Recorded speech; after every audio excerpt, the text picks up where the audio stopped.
Hey guys, Thunder E here, and welcome to a video you guys are probably wondering, asking, or maybe don't even care about. I'm just joking.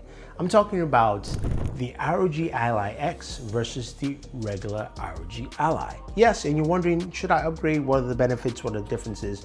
We're going to be showing that all here today in this video. Now, with me here, I have the ROG Ally X on top, which is a black colored console compared to the ROG Ally, which is all white. Now, this is both versions, both houses Z1 Extreme processor, and we'll talk about specs and all those details. But first off, looking at both of them, you can see they are very similar in styling, but of course the color is the main difference. So to keep things different, I think ASUS will separate them with color, where you're only going to get an X in black and you're going to get the regular ROG Ally in white. Now, let's look at the displays. Both of them have 7-inch displays, Full HD, 120 Hertz, no OLED displays. I know some people are complaining about that, but honestly, I think it's fine. I mean, I think the OLED display would have helped, might have helped in battery life in some instances, and also might drain as well. But I think also ASUS was looking at saving that for the ROG Ally 2. This is considered a 1.5 upgrade for this, and there are a couple of things that add to that. So when we look at them side by side and kind of lift them up, you can see they are quite similar in size and also just in placement. Now, the one thing to notice is that the ROG Ally X feels slightly heavier just lifting compared to the ROG Ally. That's one thing to know. Now, the key thing you're going to notice are the button placements. They look the same. They feel the same, except they are still slightly different. So I'll walk you through it. The regular ROG Ally, you have your thumbsticks, and then you have your D-pad, and then you have your XYBA buttons, all right? Now notice the distance travel for the XYBA buttons, or even for the D-pad. It's very subtle, but it's a long distance. I have to stretch up for that. I have to stretch. I have to kind of bring my thumb down. That is different with the ROG Ally. This is something ASUS worked on to make it easier, so it doesn't feel like a stretch. It's quite quick and easy to connect, especially from your thumbstick to your D-pad. Now, speaking of the D-pad, there's a much bigger difference with the D-pad here. You've got better grooves, so you're playing things like Street Fighter, one of those Hadoukens, Shurikens. It feels much easier. It feels more actuated as well in comparison to what you have in the regular Ally, which feels like it's only got just, basically it's a cross, just four angles to it. And also feels slippery. The indentation in the middle doesn't really help. You kind of have to force those Hadoukens in, and most likely you still die anyway. So I do like that. And I also like the fact that the thumbsticks have been changed. They have better resistance to them. You can also customize them as well within the software, but they feel really good. So that's the first thing you notice in terms of changes. You also have the similarities with the LED rings around the thumbsticks. So moving over to the top of both console, resting the ROG Ally down here, which it kind of stands sometimes it doesn't, while the Ally X doesn't really do that. You'll notice there are similarities and differences here. First off, the SD card slot is in a different position, but let's just walk through what we have with the ROG Ally. Towards the left-hand side, you have your headphone jack, you have your SD card slot, you have the XGM port, which is of course for the external graphics, as well as a USB. Volume rocker is kind of in the center. Power button with the fingerprint sensor is to the far right. Ally X, that is different. You do have on the far left 2 USB Type-C ports. One is 40 gigabits per second. Then your volume rocker is right here next to USB Type-C ports. Then you've got a little venti on the top. Then you have your micro SD card slot, headphone jack, and the power button with the fingerprint sensor. So now we have 2 USB Type-C ports in comparison to the XGM connector, which is much better, honestly, and allows for you to connect more devices. Now, I do wish this port was at the bottom and not necessarily at the top, just because if you've got fatter cables, you might have an issue with that. That's something to just take note. But I do like the layout here. Now, your shoulder buttons and your triggers feel very similar. in terms of just the graded look, but in terms of the pressing, or you could say the indentation when you press, you can hear this off the ROG Ally. It's a bit lighter, doesn't go all the way through. Same thing with the triggers. And then we go to the Ally X.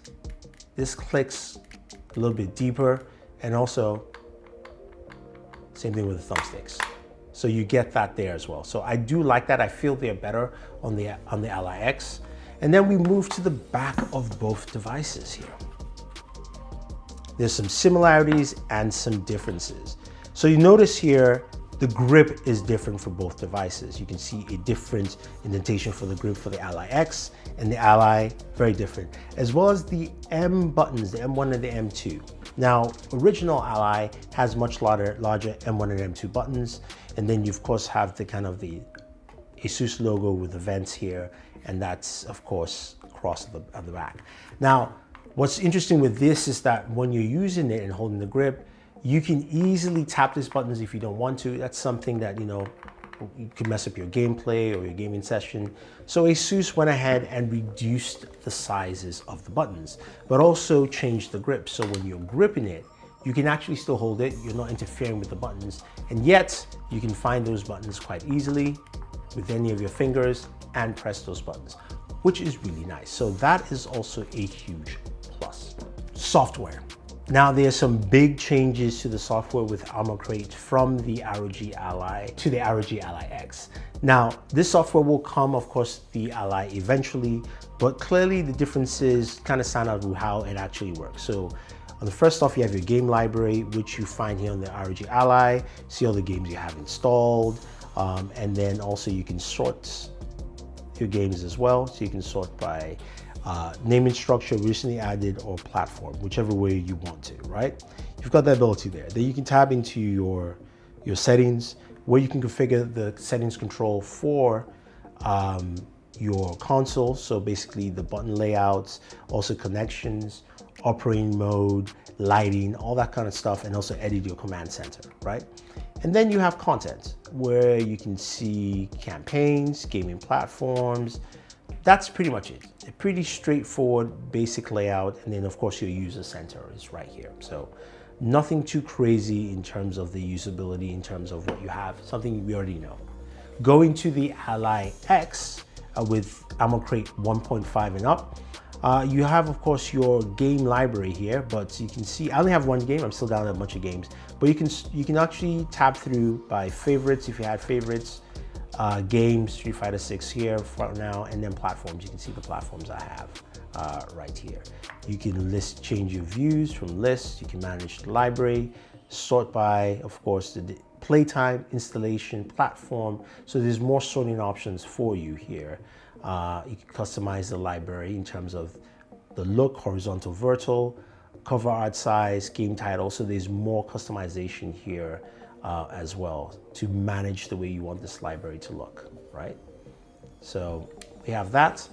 And then you tab into your settings menu, of course, where you have a general settings. There's more of a performance settings as well, which is similar, but is now in a different location. Update center, you can customize your command center as well. And you have options for your lighting, your visuals, your connections, audio, and all that fun stuff. Next tab takes me to the campaigns, which now has its own separate tab for game deals, content for platform, redemption, things like that. And then we have macro setup, which is also new here. So you can use your, you can go ahead and set up macros, take screenshots, and set up macros for any of the things or games you want to play, which is nice. And then you've got, of course, your global services. So you can actually upload things to your accounts in terms of settings, features, all that fun stuff. So that's actually pretty good and allowing for a more customized look. Now, of course, you do have your command center, which same buttons as well in terms of layout, and you do have similar layout with the command center, brightness levels, volume levels, things like that on the side, showing desktop. That's pretty much the same. That hasn't changed much and you do have similar feel. Now let's go ahead and see those internals, because that's where, of course, we have some really impressive hardware changes. All right, so internally, there are some major differences here with both hardwares. We have the ROG Ally on my right and the Ally X on my left. Depends how you look at it, it might be flipped, but this is the Ally X, this is the ROG Ally. So looking at both devices internally, we've opened them up. It's pretty easy. There are many instructions out there for opening up your ROG Ally, so use that if you haven't done it before. Now the Ally has 40 watt-hour batteries. You can see the battery placements on either side, and there's kind of a space here in the middle.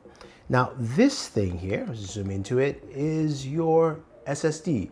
Now this is a M.2, but it's a smaller size. I've forgotten the exact naming for it, but this is something that a lot of people asked, that they wanted to use a full-size M.2 for this. And here on the Ally X, we have a full-size M.2, and you can go ahead and replace that whenever you want to, which is nice. The other thing, of course, is the battery. You can see this whole thing is the new 80 watt-hour battery, which is nice. That means you're getting double the amount of just battery capacity with this. And the fans are different. Now, these are the fans right here, and you can see just the styling of the fans, the way the blades look in comparison are different. Also the size, they're actually smaller in size in comparison to the ROG Ally. So these are smaller in the X than the ROG Ally, which we'll see how it is with our full testing of the device, but internally, that's that. Now, RAM is soldered onto the system, so you have 16 gigabytes of RAM on the ROG Ally, and the Ally X has 24, so a lot of RAM, which you will be seeing in terms of performance and how it performs in gameplay, because you just have more RAM for the system and more RAM for your games. Processor is both the same. You can see the processor housing here, Z1 Extreme for both devices. There is no new processor, but you get the idea. Now let's see how some performance is playing some Doom Eternal. But of course, stay tuned, guys, because we'll have a separate video where we'll talk about gaming. We'll also compare it to something like the Steam Deck OLED, because I'm sure you guys are waiting for that. But let's see some performance and gameplay.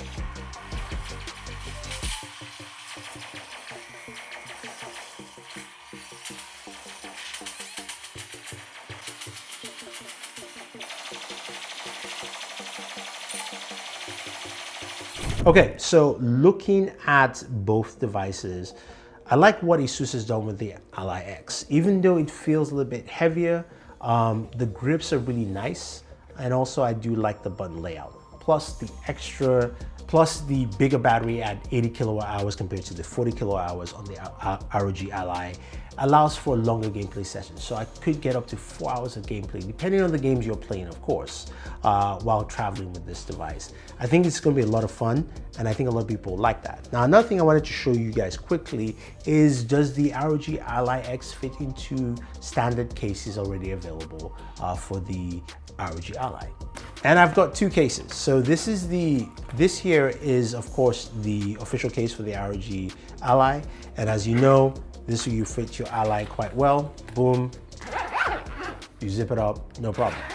What about the Ally X? Well, because they're almost similar in size, this will also fit your Ally X without any issues. So at least the official case, that should work quite well, quite effectively for you.